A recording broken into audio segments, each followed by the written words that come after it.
Hola, buenas tardes. Este es nuestro tercer video del laboratorio y en este laboratorio nos tocó estudiar la radiación. Bueno, en cuanto un poco a contenido, en la radiación tenemos la ley de Stefan Boltzmann, donde podemos ver la potencia que emite un cuerpo, la potencia emitida, y aquí podemos ver la constante de Boltzmann.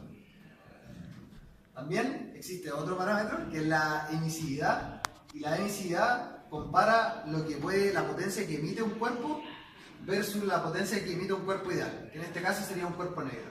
¿Qué es un cuerpo negro? Es una idealización donde es un cuerpo que recibe todo y emite todos los espectros sin reflejar nada.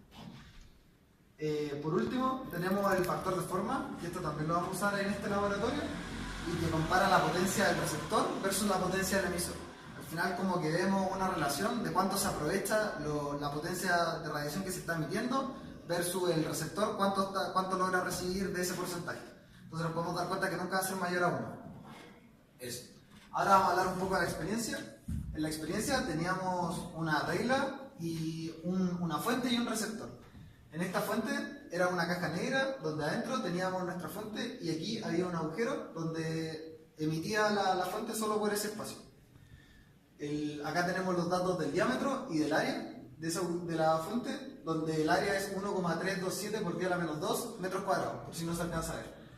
Y al otro lado teníamos un receptor y de la misma forma tenía un área de 2 por 10 a la menos 5 metros cuadrados. ¿En qué consistía nuestra experiencia? Al principio nos pusimos a una distancia de 15 centímetros y nosotros podíamos variar la fuente, la corriente que corría por la fuente. Y teníamos un voltímetro donde podíamos saber el voltaje de la fuente y el voltaje del receptor. Con estos datos vamos a poder calcular los voltajes de fuente, voltaje receptor y las potencias. Primero se tomó a 15 centímetros y partimos con una corriente de 6,4 amperes. A esto le fuimos aumentando más 4 amperes hasta llegar a 8 amperes, teniendo un total de 5 mediciones. Los voltajes fueron variando de 3,4 volts a 4,6 volts. Todo esto referido a la fuente. Bueno, la potencia del receptor, según una fórmula que nos dieron en el laboratorio, es 40 por el voltaje. Y la potencia de la fuente la podemos sacar por la fórmula de física, que es la corriente por el voltaje. Bueno, vamos a generar una tabla, quizás se la alcanzo a poner en el video, donde vamos a poner el amperaje de la medición de los 15 centímetros, 30 centímetros, el voltaje de la fuente, el voltaje del receptor, la potencia del receptor que la vamos a sacar con esta fórmula, y la temperatura de la fuente la sacamos con este gráfico, es un gráfico parecido que nosotros teníamos, donde uno pone acá los watts y con esto puede sacar la temperatura a la que está. Faltó mencionar que teníamos un cronómetro donde tomábamos el tiempo de las mediciones, porque con el tiempo ahí obtenemos todos los datos. Me faltó mencionar eso. Bueno, yendo a los cálculos ya, obtuvimos los resultados y el factor de forma lo calculamos con la potencia del receptor, que la sacamos con la fórmula que les dije, partido de la potencia del emisor. Sacamos los promedios, donde el factor de forma nos dio 0,96 para los 15 centímetros, 0,24, 0,25 para los 30 centímetros con 0 grados, 0,216 cuando lo teníamos 20 grados rotado y 0,188 cuando teníamos menos 20 pero hacia el otro lado. Acá tenemos también los valores teóricos, difieren bastante la verdad, pero sí podemos rescatar algo respecto a lo visto en clase, donde el factor de forma fue disminuyendo. Fue disminuyendo a medida que nos alejamos la distancia, pero algo importante de destacar, que afecta mucho más la distancia que el ángulo de incidencia. Como podemos ver, cuando nos pasamos de los 15 centímetros a los 30 centímetros, el factor de forma disminuyó notablemente, pasando de 0,96 a 0,24.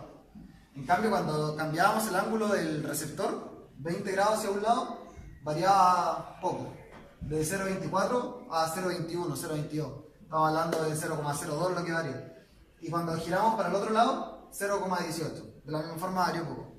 Según la teoría, deberían haber sido los mismos valores y no nos dio los mismos valores, pero esto creemos que era porque cuando estábamos en la experiencia, al lado había una pared que era un cuerpo blanco. Entonces posiblemente la radiación afectó y rebotó, por ende cuando giramos 20 grados hacia uno de los dos lados, tenía un aumento que no debería estar incluido. Eso. Y cuando estábamos en el otro lado, como no estaba el cuerpo blanco, no reflejaba.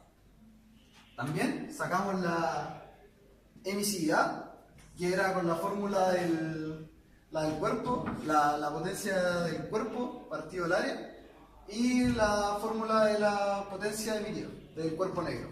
Entonces nos quedaría la potencia del emisor por su área, que la habíamos sacado en un principio, y abajo tendríamos la constante de Boltzmann por la temperatura de la cuarta, que al final fue como un promedio, lo que nos da 0,322 la emisividad. Eso. Ojalá les haya gustado este laboratorio, esta experiencia, estuvo entretenida y nos vemos en otro video. Gracias.